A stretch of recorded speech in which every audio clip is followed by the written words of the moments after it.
Thank you very much again for joining us today. I've heard that we've got a couple of hundred on the stream at the moment, and more coming in as we return from the break. So we're now about to introduce some of Australia's foremost experts in AI, quantum, and robotics. It's been a really interesting time over the past few years for Australian industry policy. And particularly with respect to the AI game.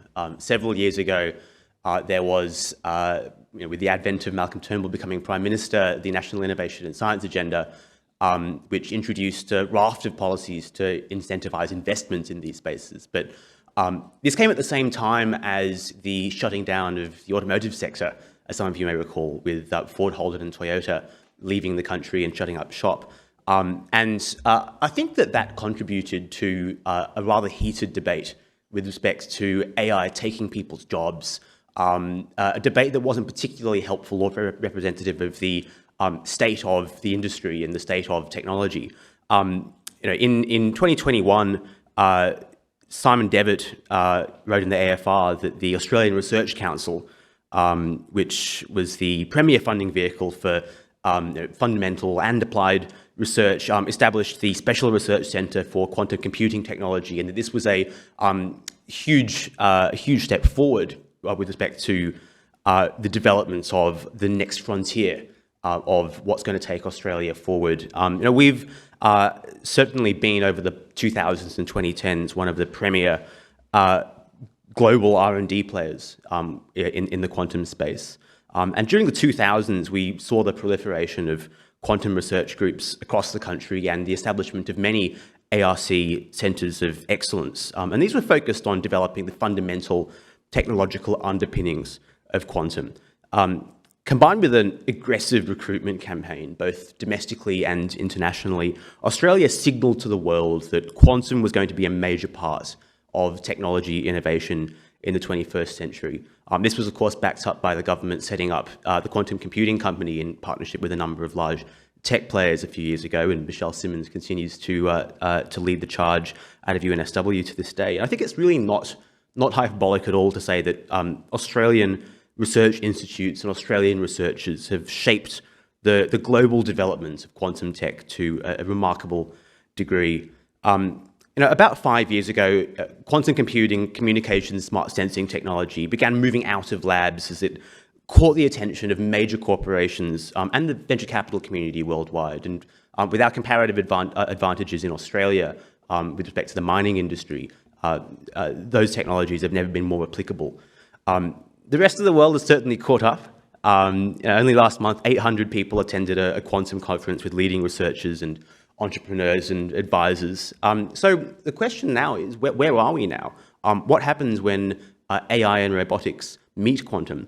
How does it fuel imaginations and power innovation and challenge societies?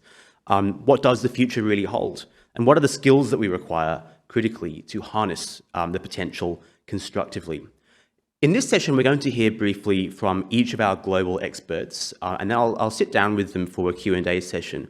I'll be asking some questions of my own, but would like everybody, both in the room and those playing at home, to get involved. So if you could open your devices and enter slido.com, S-L-I-D-O, slido.com into your browser of choice, you'll be able to access the portal at which you can submit questions in real time, which we'll be reviewing, moderating, and asking our panelists. The event code that you will need to enter once you have accessed slido.com is Future Work Summit. All one word, Future Work Summit. Once you've got that sorted, I will introduce Maria, who's going to tell you a bit about all of our panelists. Thank you so much, Harry. I'm delighted to introduce you to Dr. Jeremy O'Brien.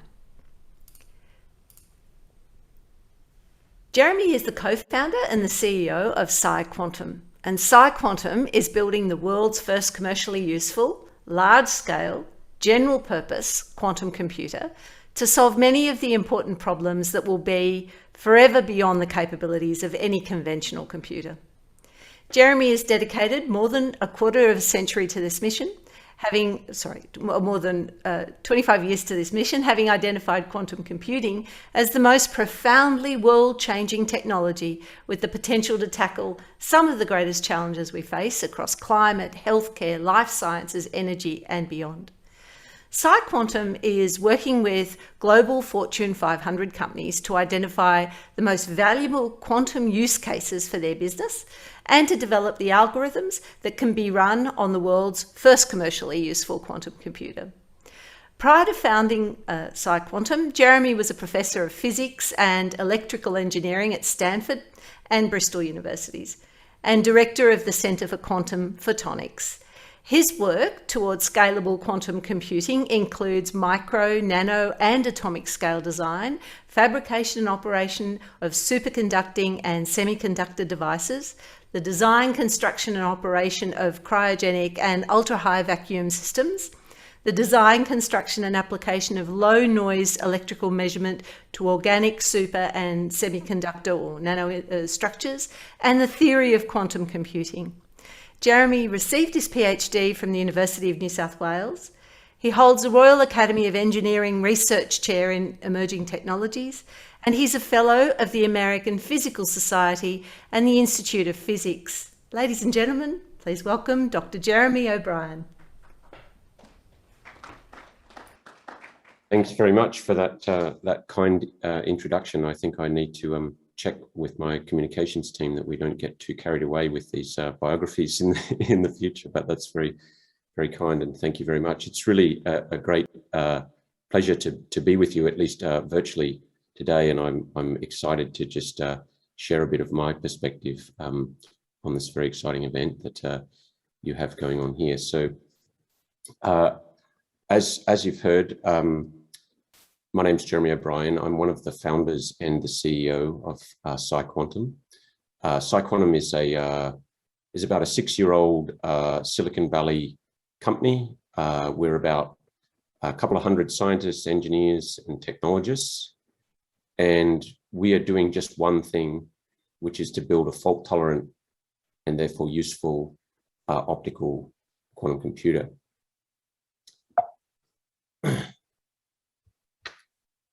Let me just advance these slides here. One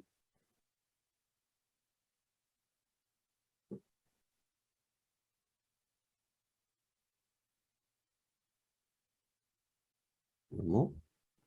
So I think if you've picked up a newspaper anytime recently, you'll be aware that the world really desperately wants quantum computing. Billions of dollars are being spent towards this goal by corporations, startups, and governments around the world. And the reason for this massive and concerted effort is that there are computational problems which will never be solved by any conventional computer that we humans could ever build. And so what I mean by that is, even if we took every silicon atom on the planet and built a gigantic conventional supercomputer, we still would not be able to answer these exponentially hard problems. And quantum computers have the potential to solve these profound and otherwise impossible problems. And so I'm really excited now to be working with a growing list of customers and partners across pretty well every industry. And we're working with, for example, 5 of the world's biggest pharmaceutical companies, one of the world's biggest banks, 2 large material companies, a huge energy company, and so on. And all of these Fortune 100 and 500 type companies understand the hugely disruptive potential of quantum computing. And they're working with us to write the code, develop the algorithms, and prepare for the existence of this technology. And let me first spend a couple minutes here on the application space where I'm particularly excited, which is climate.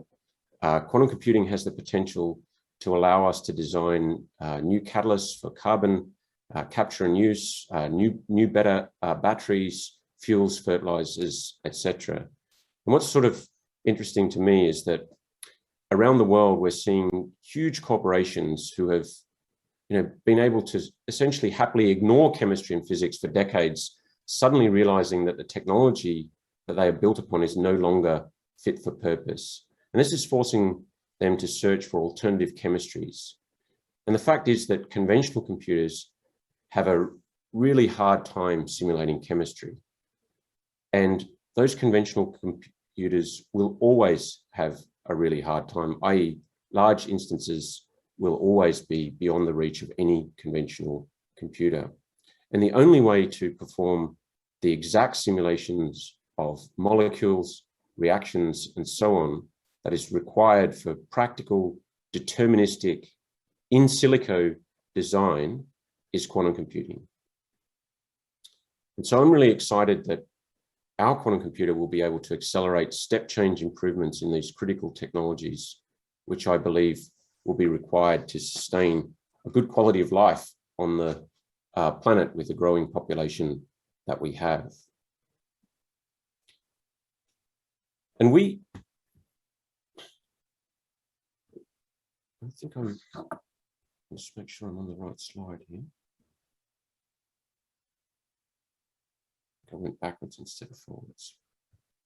We started out building prototype quantum computers in the university. We proved out the basic idea of putting single photons into silicon chips, leveraging silicon photonics technology, which had been developed by the telecommunications industry over the last 25 years or so. And this chip that you see in the top left was the first quantum processor on the cloud of any kind back in 2013. And it's now on permanent display in the British Science Museum next to a Babbage difference engine and an Enigma machine, which I'm very proud of and would love to see in the real one day. But I think the important point here is that all along we knew that you would need something much bigger and much more serious to tackle useful problems. So any useful quantum computer will require at least around 1 million qubits. And to put that in perspective, Google have around 53 qubits today, others, around 100 qubits, something like that. So there's a big gap between what we have today and what we need. And so we're talking about, building, a building scale machine with, thousands of silicon chips, half of them photonic, half of them electronic, thousands of optical fibers, kind of like in a regular data center. And clearly you can't build that sort of system in a university environment. And back in 2015, we founded this company and moved to Silicon Valley when we uncovered a path for building such a system in an industrial type environment. And 1 million qubits might seem like a lot, and indeed it is. But it's been my conviction for, more than 20 years that we won't see quantum computing, at least not in my lifetime, until we can figure out how to leverage the semiconductor industry, which of course routinely puts billions of transistors into your pocket these days. And what you're looking at here is the interior of our silicon chip fab at Global Foundries in upstate New York. And over the past few years, we've taken our technology really out of the university, out of the small sort of startup regime, and are now building thousands of silicon wafers in this production line right next to the chips that go into your laptops and mobile phones. And I believe we're unique in any quantum computing effort to have reached that level of maturity. And this incredible leverage, leveraging the 50 years and $1 trillion that went into the semiconductor industry, now puts us just a handful of years away from that useful machine. And, when we look at the quantum computing industry as a whole, you can see some really interesting recent trends going on. Of course, everyone likes to argue about who's got the best qubits, which are the basic building blocks, like the transistors, if you like, of a quantum computer. But in fact, the qubits really aren't the problem. Everyone's got pretty good qubits at this stage. You can make qubits out of all sorts of different physical platforms, and they all work pretty well. But the real differentiation and the big remaining challenges are around scaling. So going from that of order 100 qubit to that of order million qubit system. And those challenges, aren't really very quantum at all, actually. And those challenges are manufacturability. So the first one I've already hinted at, like how do you come up with an economic path to manufacturing these systems? And as I say, it's been my personal conviction that you have to leverage the existing semiconductor industry to do that. Cooling power. So all approaches to quantum computing require some level of cooling. Can you get the required cooling power at the scale that you need? Connectivity. So any useful quantum computing is, as I say, a large sort of building scale system, and it needs to be wired up, and it needs to be wired up quantum mechanically, and that means you need quantum interconnects. And the only foreseeable way of doing that is photonically. So you need to wire it up almost certainly using the same technology as the optical fibers that are increasingly dominating data centers and supercomputers today. And then finally, I, at the risk of offending our electronics team, who are absolutely world class, I like to joke to people that everything has to work in the system, even the boring bits. And I don't think the electronics is boring at all. But if you think about it for a moment, any type of quantum computer needs a whole lot of conventional control electronics in it. Some of that control electronics needs to be proximate to the qubits, and therefore of a compatible operating condition, and also a commensurate density with those qubits. And I won't have time to go into the details here, but it's my conviction that this photonic approach uniquely has a path to addressing not just one, but all of these remaining challenges to scale. And this sort of new level of maturity is I would say, really reflected in the workforce. So when you think of quantum computing, you might think of experimental physicists and PhDs in physics in a research lab and so on. But our workforce at PsiQuantum is actually mostly made up of people who've never had anything to do with quantum anything in their lives before, because they've been focused on manufacturing products. So semiconductor engineers, software systems engineers, applications engineers, and now we're even hiring chemists and quants and so on. So very often people come to us and ask whether they need a background in quantum to work on quantum computing. And of course, the answer is no. On the other hand, corporations are increasingly hiring PhDs in quantum information to prepare for the existence of this technology. And we even have high school students programming quantum computers on AWS and Azure. And I think it's interesting. This part of the field is going the way of deep learning. PhDs in fault-tolerant quantum algorithms are becoming very highly demanded indeed, and it's rapidly becoming a completely new and I think really exciting career for young, mathematically, technically inclined people. And I think this is a pretty significant indication of the maturity of the field, and particularly our organization. So let me just conclude by highlighting that we've really sort of removed the science and the early stage components of the problem, and we're now deep into a semiconductor manufacturing phase of the development. And we've already proved out the leverage model that has been my professional life's work, leveraging that semiconductor industry. And pretty soon we're going to get into the regime of large scale infrastructure, so concrete and steel beams and kilometers of optical fiber and so on. So this is a really exciting point for this industry, really exciting point to think about the future workforce with an incredible technical breadth and depth. And I certainly couldn't, after 25 years or whatever it is, I couldn't be more excited to be working in this field. So with that, I'll conclude and thank you.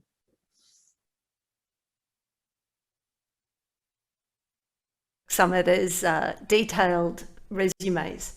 because I just don't think we give enough of the Australian population a sense of what it took to get you to where you are. I didn't mention that you were joining us from the United States. So I'm very grateful to Jessica Richmond for putting us in touch. I hadn't been aware of the work that PsiQuantum was doing until I started to do the research for this session, and you've blown us away. I wasn't aware of the progress that you had made, and it's incredibly satisfying that you're an Australian in America leading in this area. One of the questions that I don't doubt Harry will ask you is how significant President Biden's announcement in the State of the Union that Intel was investing $20 billion in infrastructure in the US for semiconductor manufacturing. But I'll leave that to the Q&A later, because right now I'm going to introduce you to one of my favourite people, Dr. Sue Keay, who's a global leader in robotics. She's founder and chair of Robotics Australia, and Sue is an expert in emerging technologies and has recently taken on the role as the robotics technology lead for Oz Minerals. She's passionate about developing new technology industries in Australia, and founded and chairs Robotics Australia Group and the Australia AI Collective. Sue led the development of Australia's robotics roadmaps, outlining how robotics and automation will impact on every sector of the Australian economy. She's recognised by ASME on their global list of 20 women making their mark in robotics and automation in 2021. And she's an outstanding contributor to the drone and robotics industry in 2020, and a superstar of STEM by Science and Technology Australia. Sue's a fellow of the Australian Academy of Technology and Engineering and represents Australia in the International Alliance of Robotics Associations. She represents Oceania for Women in Robotics. Sue has an MBA from the University of Queensland's Business School and a PhD in Earth Science from ANU. She's a graduate of the Australian Institute of Company Directors and is an adjunct professor at QUT. Welcome, Sue. Thanks very much, Maria. And we heard the session start today by looking at how Australia has a fantastic reputation in quantum research. But it might surprise you to discover that sometimes I'm asked by visitors from overseas why Australia even bothers to develop robotic technologies. On the world stage, we are really just a tiny fish. And yet it is precisely because of our small population and the fact that we inhabit a gigantic continent with a challenging climate and unique environment that we've had to get good at robotics. Australia specialises in field robotics, or outdoor AI, as I like to call it, getting robots to do dirty, dull and dangerous tasks that we would rather humans don't have to do. And as we are a vast continent with only a small population, it means that we have thousands of kilometres of infrastructure to inspect and maintain: bridges, roads, railways, power lines, pipelines. And we simply do not have enough people to do these jobs. So we've become adept at developing technologies that are robust and can cope with extreme environments, that have low power requirements so that we don't have to send people out to go and change batteries, that can operate with limited communications, especially in GPS-denied environments such as underground and underwater. And those capabilities are set to be supercharged by the development of quantum sensors, making sensing systems the lifeblood of robots, lightweight and pervasive, so that robots will be able to operate anywhere at any time. Australia was the first country in the world to automate many of its mine sites using big robots called automated load haulage vehicles. And Australia was also the first country in the world to automate its ports using more big robots called autonomous straddle carriers. But unless you work in a robotics lab, it is probably unlikely that you would have seen a robot today. Most people have probably rarely seen a real robot or spent enough time with one to truly understand its capabilities and, importantly, its limitations. Australia actually has very few robots. Humans outnumber robots in Australia by 56-1. So if anyone here today is concerned about robots taking over the world, then I can assure you that Australia is actually a pretty safe place to be. But the number of robots we interact with will increase. Robots are becoming more capable and are starting to be visible outside of robotics labs and the confined environments of our ports and mine sites. We are seeing increasing and unmet demand for the people important in building robots, machine learning engineers, robotics engineers, computer vision engineers, as well as the data scientists who are required to wrangle all of the data that is being collected by these mobile sensing platforms. But the good news is you don't need to be a computer programmer to participate in this new world order. The demand for electricians, mechanics, electrical and mechanical engineers will be intense. But in addition, we will also need data managers, product managers, human-machine interaction specialists, designers and UX developers, business management specialists, ethics and privacy experts. And there will be many new jobs that we have yet to name, but can speculate about, given the possible use of robots working with or worn by humans. Jobs such as robo-tradies, robot wranglers, augmented operators, super strength operators. And while in the future we are more likely to interact with robots in our everyday lives and even work side by side with them, we will soon face a new challenge. And that is how we respond emotionally to our robotic helpers. We know that humans respond to what we call embodied technology, that is, technology that vaguely resembles us, in a different way to the way we respond to technology like a phone or computer that is not embodied. You are more likely to trust and respond to advice that you are given from a robot than you are to advice from an app on your phone. And that trust can be used to manipulate us, a phenomenon called robotic nudging. And that can be used for good and push us towards things such as making healthier lifestyle choices. But it can also be used simply to do things like sell us stuff. And we know that people get emotionally attached to robots.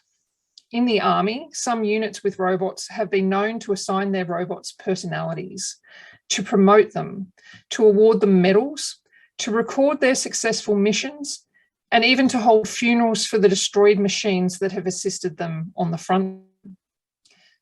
Which begs the question of whether there will come a time when we hesitate to send our robotic helpers out into the firing line.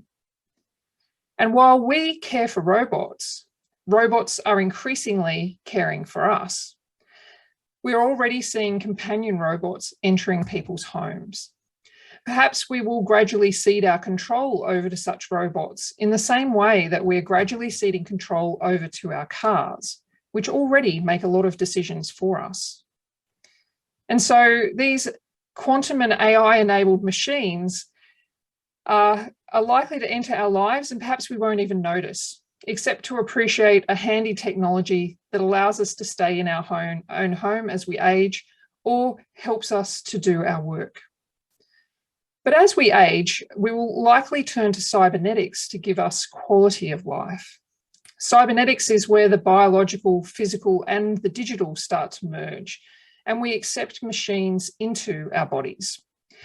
It starts with implantable devices that monitor and preserve our health. Think of things like pacemakers. And as we accept more and more implants, we are likely to become cybernetic organisms or cyborgs. We are likely to use technology to ensure that our longer lifespans are healthy lifespans. And at that point, the line between human and machine will start to become blurred. So will robots take all of our jobs? Well, I believe the opposite, that intelligent machines will create a range of plentiful new jobs and lead to significant economic benefit. And the main attributes that people will require in the future to adapt to this change are curiosity, confidence, and perseverance. But it is important to recognise that while more jobs will be created than displaced, there will be many jobs that will cease to exist. And how we as a society support people to adapt to the increasing pace of technological change and to develop new skills will ultimately decide whether our world will become more prosperous or more troubled. And that is a human issue that machines, unfortunately, can't solve for us. So I believe that with time, we will learn to harness the benefits of AI, quantum, and robotics to unlock human potential. Instead of fearing robots taking our jobs and taking over the world, we should be thinking of how we can use these new technologies to solve intractable problems, problems that we as humans have not been able to solve in the past. And if these technologies can enable us to do great things, then we need to think about what are the great things that we will ask them to do. Ultimately, robots will allow us to redefine what it means to be human. Humans can choose how we use them, and perhaps robots will even help us to rediscover our humanity, because they are going to force us to question what it even means to be human in this age of quantum, robotics, and AI. Thanks, Maria. Thank you so much, Sue. It's an interesting conundrum, isn't it? Because we're a small nation and we have this unique capability or this unique opportunity to create a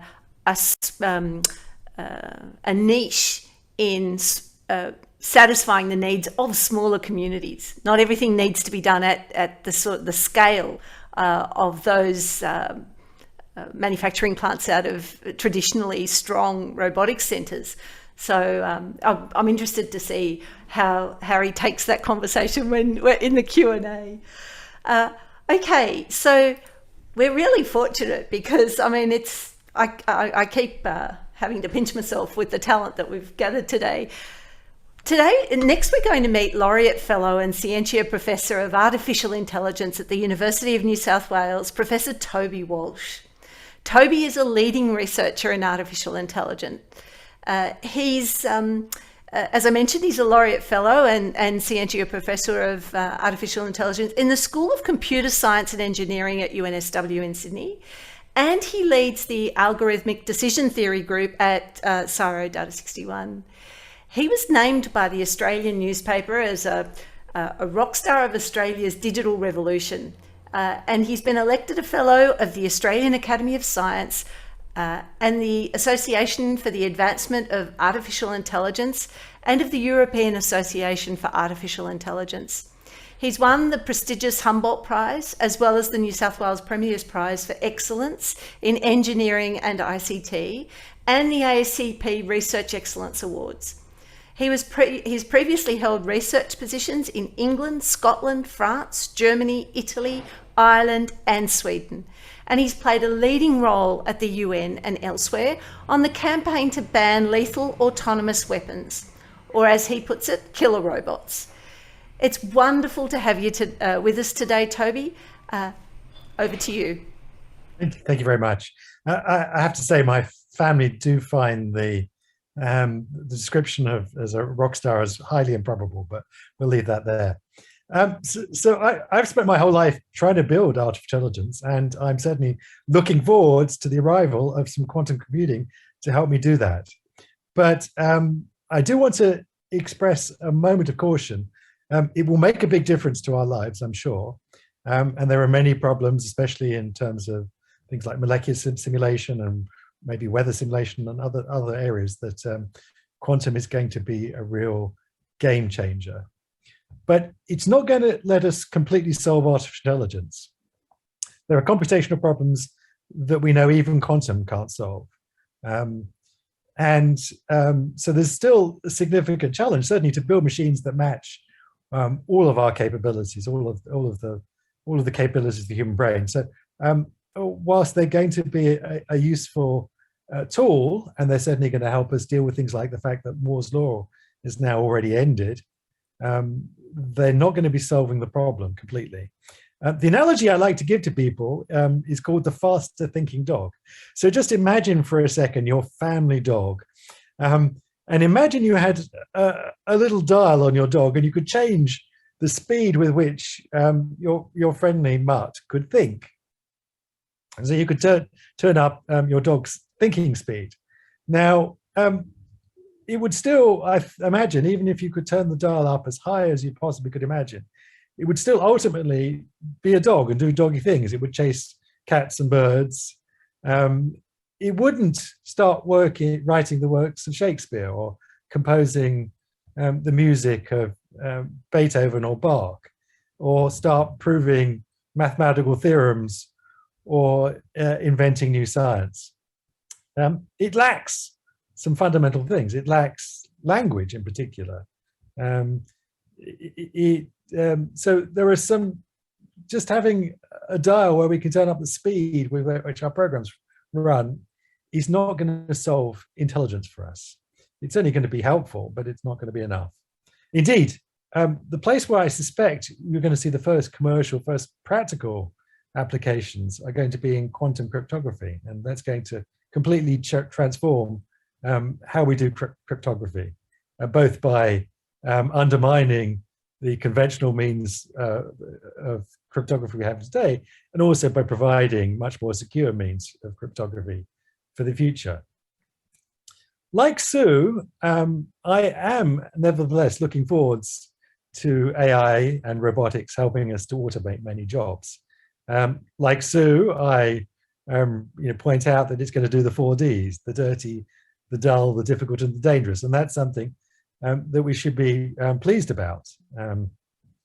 If we go, it's not just the economic benefits, of course. It's there are many other benefits. If we look at some of the examples that Sue was discussing about, we have some of the most automated mines here in Australia. That's been of great economic value. Indeed, with our high wage economy, we perhaps and the way that prices have been going for raw goods, we might not have been able to keep many of those productive if it hadn't been for the automations, the benefits that automations, the economic benefits that automations have brought. But there's another, actually, in some sense, much more important, much more significant return that automation has brought to mining operations around Australia, which is that it greatly improved the safety of those operations. It used to be, if you go back a couple of decades, that 300 or more people were killed every year in mining accidents, which is a terrible tragedy. Last year it was about 3 dozen.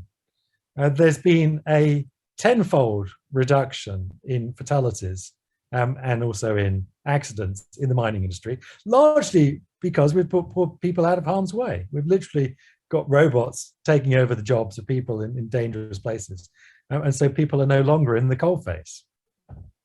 There are some jobs that machines undoubtedly will do better. Indeed, there are some jobs already where machines could do them better.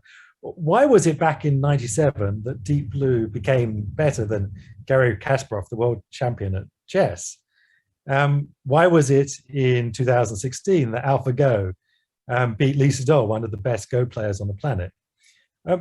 For very similar reasons, and both for reasons that will be true for many other areas, which is that Deep Blue had seen more chess than a human could in a lifetime of playing chess. AlphaGo saw more Go than a human could in a lifetime of playing Go. And surely we will want doctors, computerized doctors, that have seen more medical evidence than a human could possibly look at. They will be much better doctors for that. So it's certainly going to have an important impact in both improving economic efficiencies and improving safety efficiencies.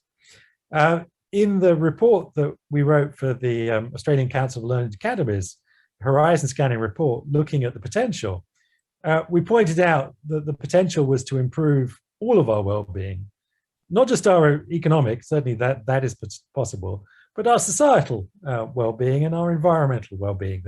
These are tools that are going to help us manage the planet in a more sustainable way. The overall impact it's going to have on work is I think, rather uncertain. And as Sue hinted at, when economists look at these things, they often don't, it's really difficult to know how many jobs are going to be created against the jobs that undoubtedly will be replaced. Historically, of course, more jobs were always created than were destroyed. Technologies have only expanded the amount of work the amount of jobs that are there. Unemployment rates around the world are at historical low levels, and of course, employment populations at historical high levels. So we've created lots of new jobs with technology. But of course, there's no guarantee that that will be true going forwards. There's no reason that history necessarily will repeat itself. There is, I do like to point out to people, no shortage of work on the planet. Maybe there may be a shortage of jobs. There's definitely no shortage of work. And indeed, it's hard to imagine the work, most of it unpaid. And sadly, since it was International Women's Day yesterday, one should recognize most of it done by women, looking after the elderly, looking after the young, looking after people with disability. There's plenty of work in our society that perhaps we don't pay enough and we don't recognize enough. So I don't imagine we're ever going to run out of work. And indeed, there's also another important trend that is often forgotten when we're thinking about the future of work, which is how will the working week change? It's important to remember that the weekend is an invention, a human invention, which was a response to the productivity gains of the Industrial Revolution. Workers in the northeast of England demanded Sunday off to go to church, then Saturday afternoon off. There's nothing in physics of the planet about how the Earth goes around the sun that says that we should have 2 days off every 7. That's a purely human construct that we have, as workers, got to demand based upon the improvements in productivity that industrialization technologies have allowed us to have. And it's interesting to look in some places, in some companies in New Zealand and the UK and elsewhere, they're exploring a 4-day week and discovering a couple of really important and surprising facts. One is that people are just as productive working 4 days as 5. You stop having all those bullshit meetings and get down to it. So you can pay people as much. If they're just as productive, you can pay them just as much. And secondly, and perhaps less surprisingly, people are happier. They spend more time with their families. They spend more time in their communities. They spend more time doing their hobbies, making art, doing things that are rewarding for them. Who of us will get to the end of our lives and will say, you know what, I should have spent more time in the office. That's not the case. So I think a better question is not this question about jobs, but a better question is about the distribution of the wealth that these technologies are going to bring. And there, at the moment, the direction doesn't look very good. Median wages have been stagnating. The rich, or the very rich, have been becoming much richer. And many people are being left behind. There is an opening gap. So what needs to be done? A couple of things certainly are clear. One, of course, is education. People need to be educated for whatever the new jobs happen to be. And people need to be much more literate about these technologies. If technologies like AI are magic, then you will be taken advantage of. If you want to be an active citizen, you need to have a basic understanding of these technologies. Of course, we need leadership. As an example, I'm not going to name the bank, but there was a bank quite recently that announced they were laying off several thousand workers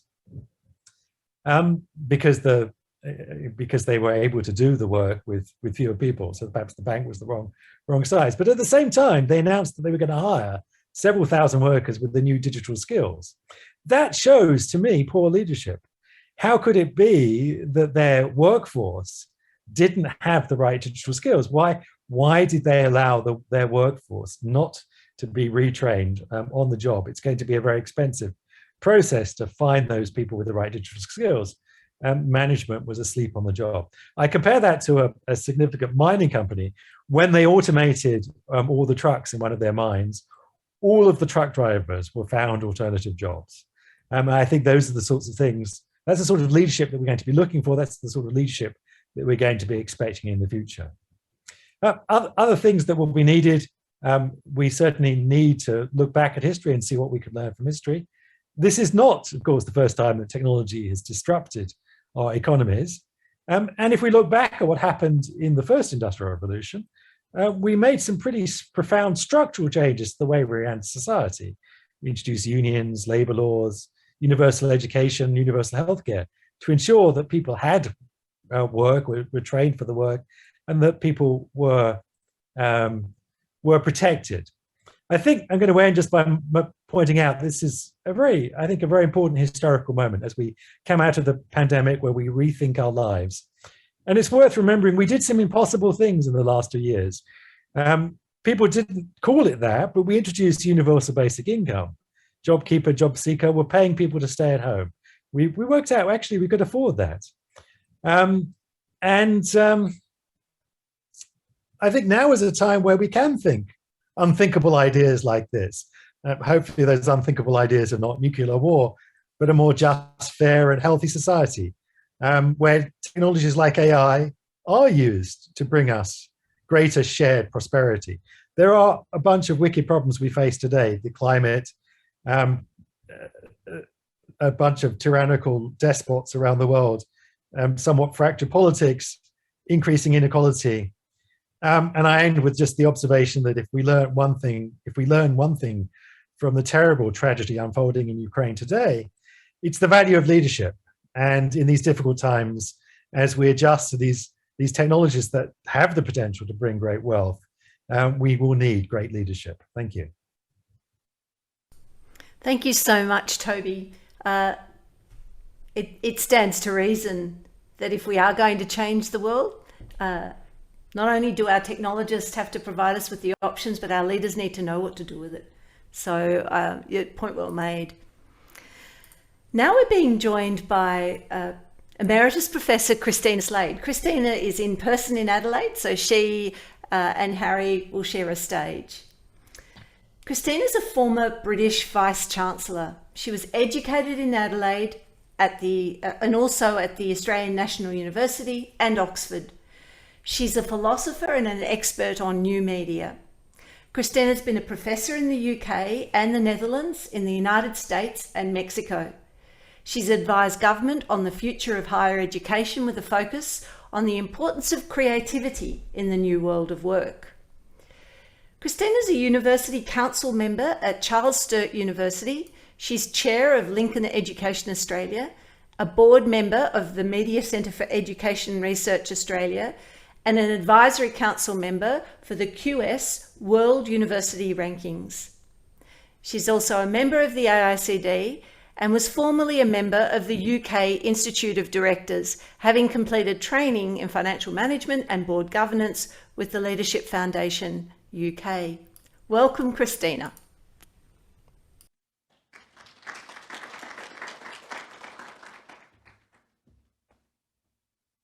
Thank you very much, Maria. And I feel suitably old style. You see, I've got a piece of paper here.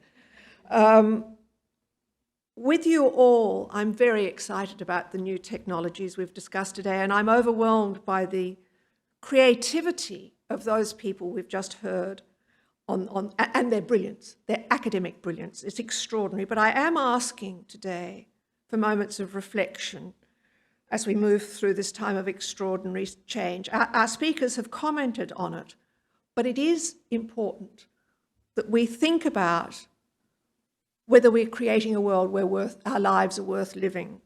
And that's a tricky issue to start off with, because it's not clear that how we understand now what a good life is, a life worth living, whether that's the same for our next generations. People change through these technologies and fundamental insights change. So it's a very tricky problem.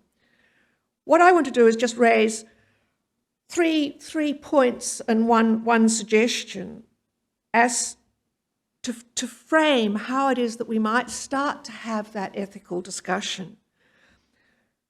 The first one's to do with the public and private. It's a cautionary tale.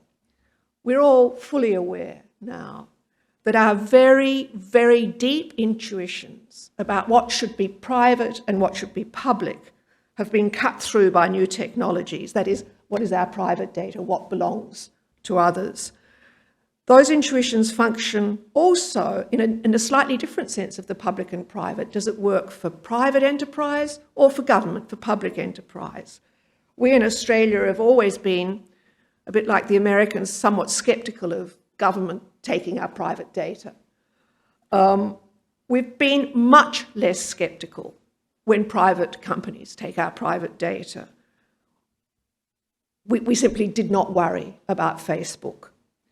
Cambridge Analytica gave the lie to that. The business model of a free service selling our data, and which was then cleverly managed by algorithms, it became clear could be quite dangerous if it were then combined with people with political interests. It could actually change how people vote because the algorithms knew more about your preferences than you did yourself. And I think that's a very serious issue. There's some marvellous work on this, Shoshana Zuboff's Surveillance Capitalism, which really focuses on the monetization. And there's a very funny slapstick comedy, Don't Look Up, where the evil tech millionaire just boasts that he understands better than you do what your beliefs are. But the problem is quite a deep one. If we think of the sort of Cartesian Descartes line, cogito ergo sum, I think, therefore I am, my own identity, my choices, my preferences, whether they're religious or sexual or just my private thoughts, define ourselves. And if a monetized algorithm knows that better than me, then there's a real sense of loss. Now, as we know, Facebook's facing the music. The EU, which of course is philosophically deeply Cartesian, it's driven by that understanding of the self, has the GDPR, the data protection regulations, they've just been revised. And we are beginning to get a sense that regulation might count, but different societies have very different models of those. And I think it's going to be very tricky for us to understand. My first point, then, is that regulation lags innovation. Ethical intuitions vary across societies, and it's going to be very tricky to work out how that's going to play out. We do have a model with the medical technologies where there's been a combination of philosophers and people from societies, but it's not easy. People have different views. And so we need to have that discussion, a big public discussion. The second point is one that's been made. War changes things. You can't predict. It wasn't until the end of the First World War that we got regulation banning biological weapons. What we're seeing now in the Ukraine is that nearly anything will go. The worry, and I think it's one that we've heard about earlier, particularly with quantum computing and robotics. Toby has been at the heart of resistance to lethal autonomous weapons, but the cyber issue. What we're seeing is that the new wars are going to be cyber wars. Quantum computing means that a quantum computer is going to be able to break every single current cyber protection. So that means all of our old records will be available. And how long it'll take to get the new forms of cyber protection in place, I don't know. So we can't assume goodwill. Wars are going to do it, are going to break down the received view of how we should behave. The third point is about generalized artificial intelligence. And I want to quote from Turing. This is 3/4 of a century ago. He said, "It seems probable that once the machine thinking method had started, it wouldn't take long to outstrip our feeble powers. They'd be able to converse with each other to sharpen their wits. At some stage, therefore, we should have to expect the machines to take control." Turing didn't say this was terrible, this was terrifying. He just said it's going to happen. Recent years, there's been a lot of discussion about the danger of the singularity of artificial intelligence taking control. Hugh Price, as Russell Professor of Philosophy at Cambridge, set up the Centre for the Study of Existential Risk. He had Jan Tallinn from Skype Stephen Hawking, before his death, Martin Rees, the Astronomer Royal, they were serious scientists worried about that singularity. He later set up the Leverhulme Centre for the Future of Intelligence. At Cambridge, people are worried about the singularity. There's a really fantastic series of lectures by Sturt Russell. This is the Wreath Lectures, the equivalent of on the BBC, where he asks how we, he's a global AI leader, how we can prevent a world in which machines destroy mankind, probably as an unintended consequence or byproduct of following an algorithm and maximising efficiency.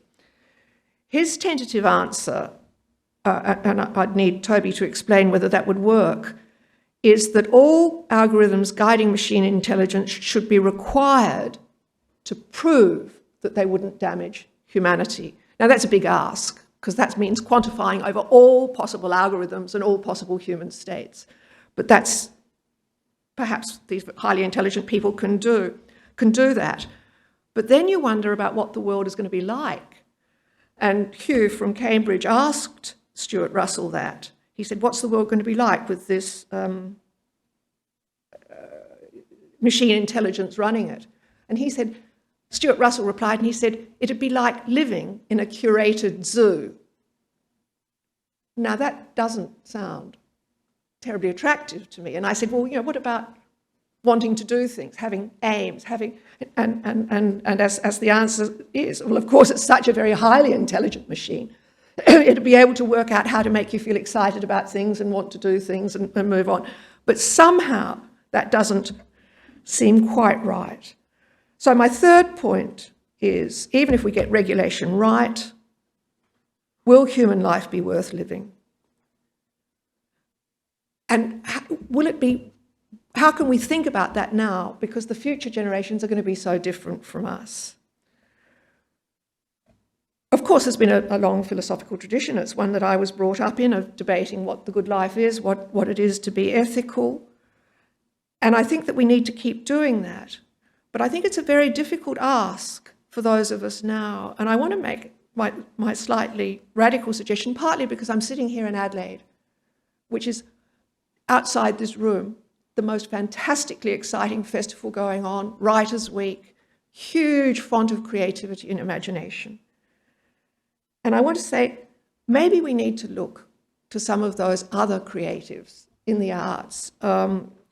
Fiction gives us access to very rich ethical discussions. And I'm not just thinking about science fiction. The one I thought of first was E.M. Forster in 1909. That's a long time ago. You all know E.M. Forster's work. He wrote a book, a story called The Machine Stops, which was widely anthologized in the 60s. And I can remember reading it with horror. I was a school child here in Adelaide. And it was about a world in which everyone just lived in little rooms, that they couldn't live on the planet. They very rarely travelled. If they did, everyone closed the windows. And I can remember every time I travel to Europe now and I watch the windows closing, I think of that story. And he goes on and says, in this story, the machine starts breaking down and the people there forget that it's their machine and they regard it as almost a religion, technopoly. And finally, of course, it breaks down and the whole civilization stops. Well, that's just part of a small story, but it shows that landscape. And if we think about other people, such as Kazuo Ishiguro or Ian McEwan's new novel on Machines Like Me, where he talks about an alternative universe where Alan Turing didn't commit suicide, wasn't forced to commit suicide following his identification as a homosexual. And in Ian McEwan's novel, he's alive. They create humanoid robots. The humanoid robots are there, moving out into society. All of the issues we've talked about, liking robotics, but of course at the end of the story, the robot makes an ethical decision which is impossible for the human owner to accept, and he destroys it. So these issues are out there. They're being discussed. We need to be thinking through them. And I suppose this is my rather light-hearted but on the surface, but I think I'm quite serious about it. Tech boards need to take philosophers, ethicists, and maybe they even need some novelists and some artists and some dramatists to start thinking through these tricky issues of what future people would conceive of as the good life. So thank you very much.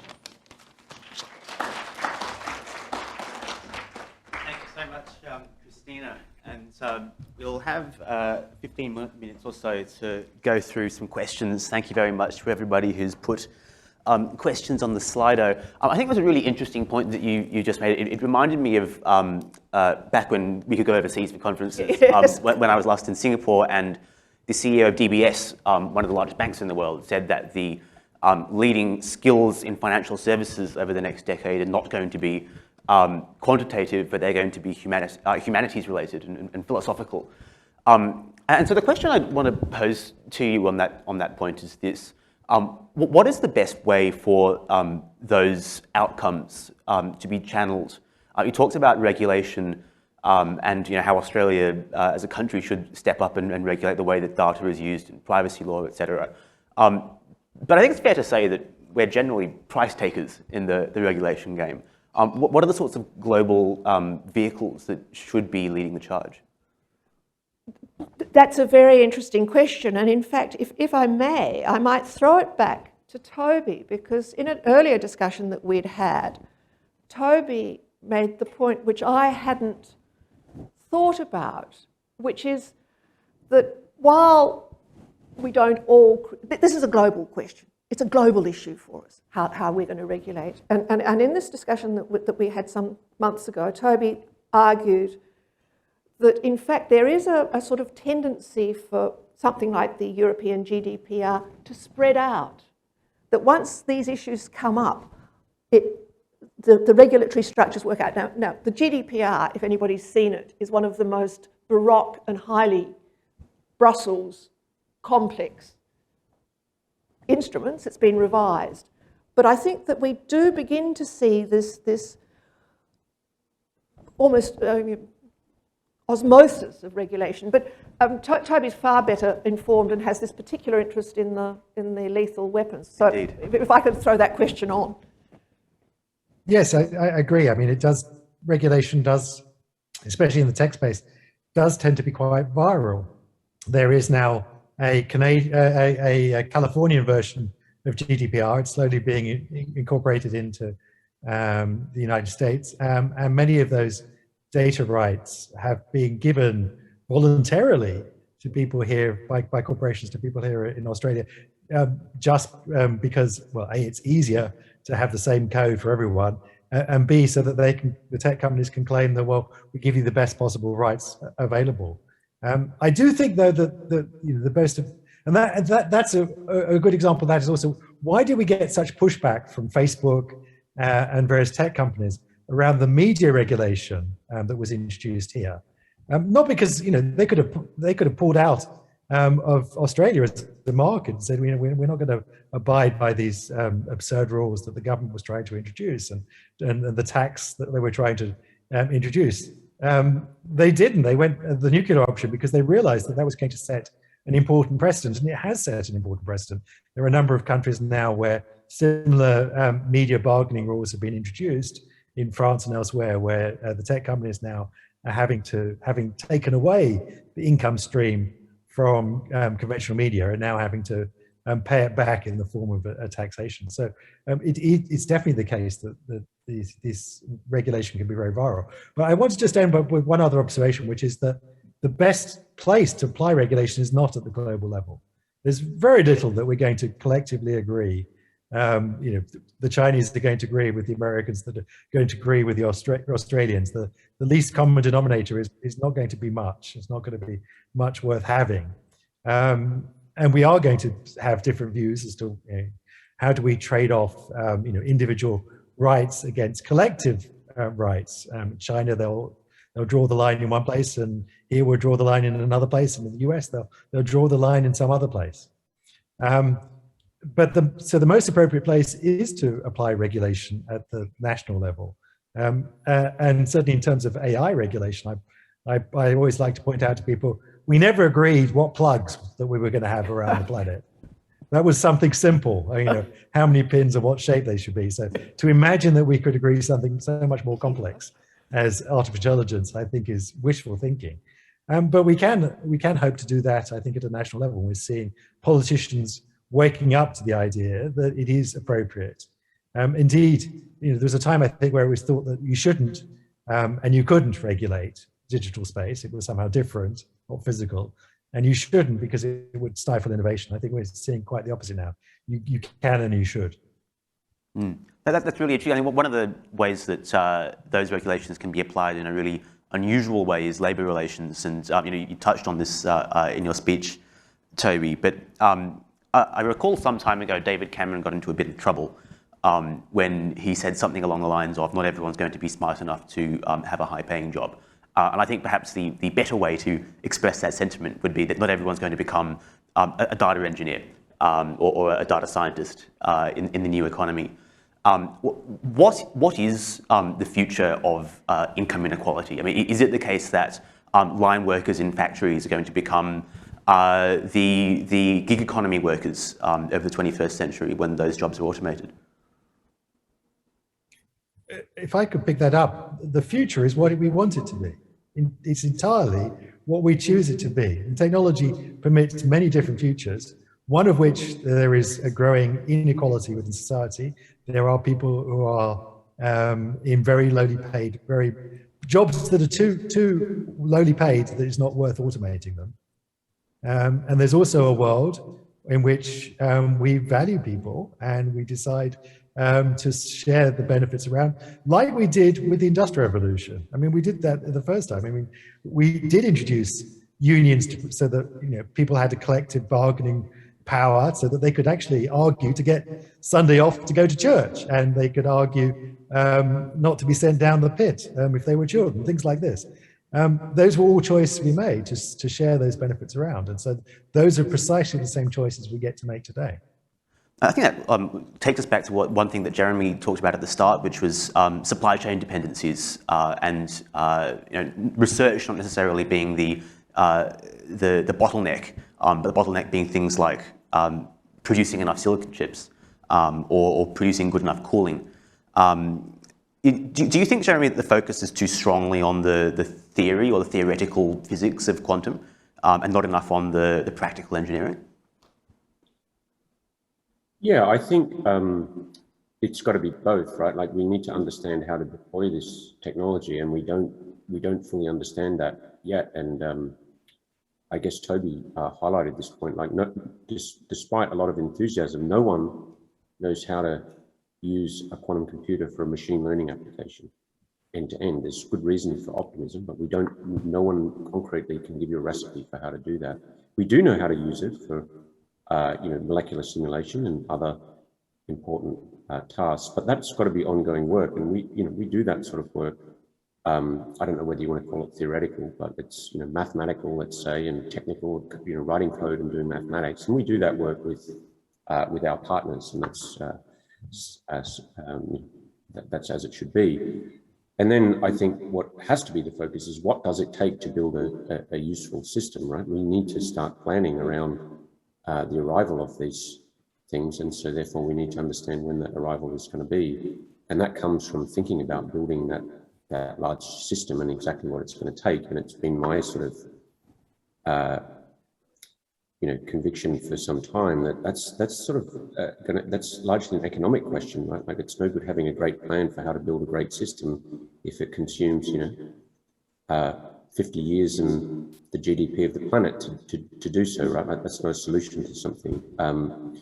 And so that's why I'm such a firm believer in this leveraging of the semiconductor industry. That this work I started in Sydney last century, which is how to figure that out. How could we possibly manufacture these things using leveraging the $1 trillion in 50 years that went into that industry. It's not an accident that we chose silicon, of course. It happens to be probably the best material that you could hope to make things in. So, no one can really afford to replicate that in another way, that capability. And we should, I think, technical people and non-technical people should wow themselves periodically about what we can do in silicon. We're making billions of chips with billions of components. The feature size on those components are, truly microscopic, reaching down towards the atomic scale. I mean, this is sort of something that humans shouldn't be able to do, which is,